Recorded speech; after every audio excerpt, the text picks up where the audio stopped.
Self Dr. Manju Meena, Assistant Professor in Chemistry from Government College, Kota। आज हम mechanism of organic reactions के अंतर्गत energy consideration या ऊर्जा के चिंतन के बारे में अध्ययन करेंगे। एनर्जी कंसिडरेशंस, हम जानते हैं कि रासायनिक अभिक्रियाओं की क्रियाविधि या मैकेनिज्म में ऊर्जा या एनर्जी के मान की महत्वपूर्ण भूमिका होती है, क्योंकि जब कोई क्रियाकारक उत्पाद में बदलता है तो उस प्रक्रम में ऊर्जा का परिवर्तन किस प्रकार से होता है, इससे उस अभिक्रिया की गति और उत्पाद की प्रकृति का निर्धारण होता है। हम जानते हैं कि प्रत्येक पदार्थ की कुछ ऊर्जा होती है और उसके परमाणु व बंधों की प्रकृति पर निर्भर करता है। क्रियाकारक की ऊर्जा को हम ER से डिनोट करेंगे और उत्पाद की ऊर्जा को EP से डिनोट करेंगे। ऊष्माक्षेपी अभिक्रियाओं के अंतर्गत ER का मान अर्थात क्रियाकारक की ऊर्जा का मान उत्पाद की ऊर्जा से अधिक होता है। जैसे कि हम यहाँ इस चित्र में देख सकते हैं कि जब स्थितिज ऊर्जा और अभिक्रिया की प्रगति के बीच में ग्राफ प्लॉट किया जा रहा है, उसके अंतर्गत क्रियाकारक की ऊर्जा उत्पाद की ऊर्जा से ज़्यादा है। अर्थात इस प्रक्रिया के अंतर्गत ऊष्माक्षेपी अभिक्रियाओं के अंतर्गत ऊर्जा का मुक्त होती है या निष्कासन होता है। अतः इन अभिक्रियाओं को हम ऊष्माक्षेपी या एक्जोथर्मिक रिएक्शन कहते हैं, जबकि ऊष्माशोषी अभिक्रियाओं के अंतर्गत ER का मान EP से कम होता है। अर्थात अभिक्रिया की प्रगति या और स्थितिज ऊर्जा के बीच में हम जब ग्राफ खींचें तो देखते हैं कि क्रियाकारक की ऊर्जा का मान उत्पाद की ऊर्जा से कम होती है। अतः इस अभिक्रिया के दौरान क्रियाकारक से उत्पाद बदलने के दौरान ऊर्जा का अवशोषण होता है। इसी कारण से इसी अभिक्रियाओं को ऊष्माशोषी या एंडोथर्मिक रिएक्शन कहते हैं।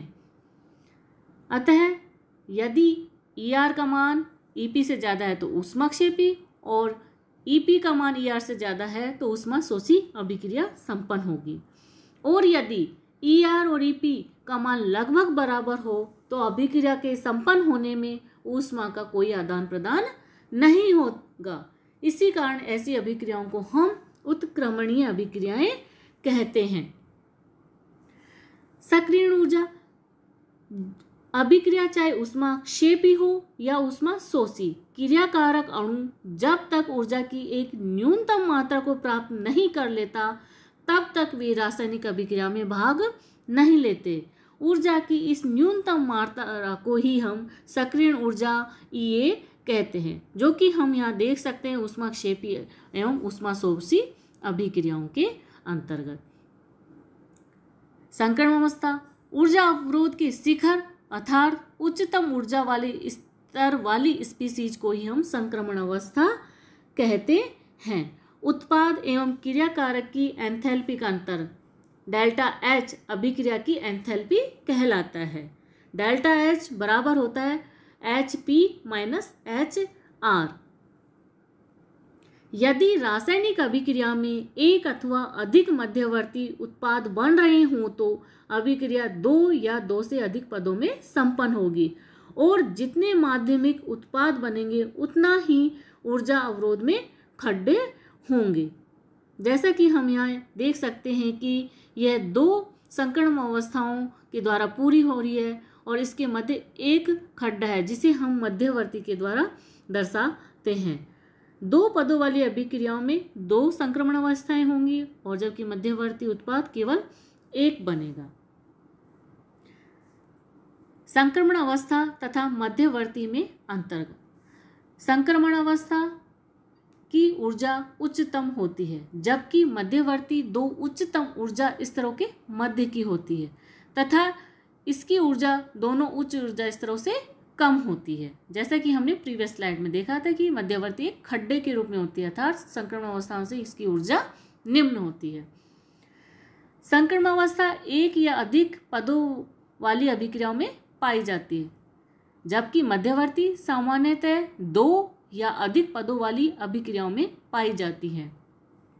संक्रमण अवस्था वह अवस्था होती है जिसमें क्रियाकारक में कुछ बंध टूटने की प्रक्रिया में होते हैं, अतः तंत्र की कोई निश्चित संरचना या ज्यामिति नहीं होती है, जबकि मध्यवर्ती में क्रिया कारकों के समस्त बंध पूर्णतया टूट जाते हैं। फलस्वरूप तंत्र की एक निश्चित संरचना या ज्यामिति होती है।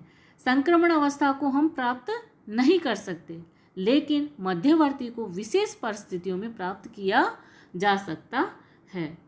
Thank you.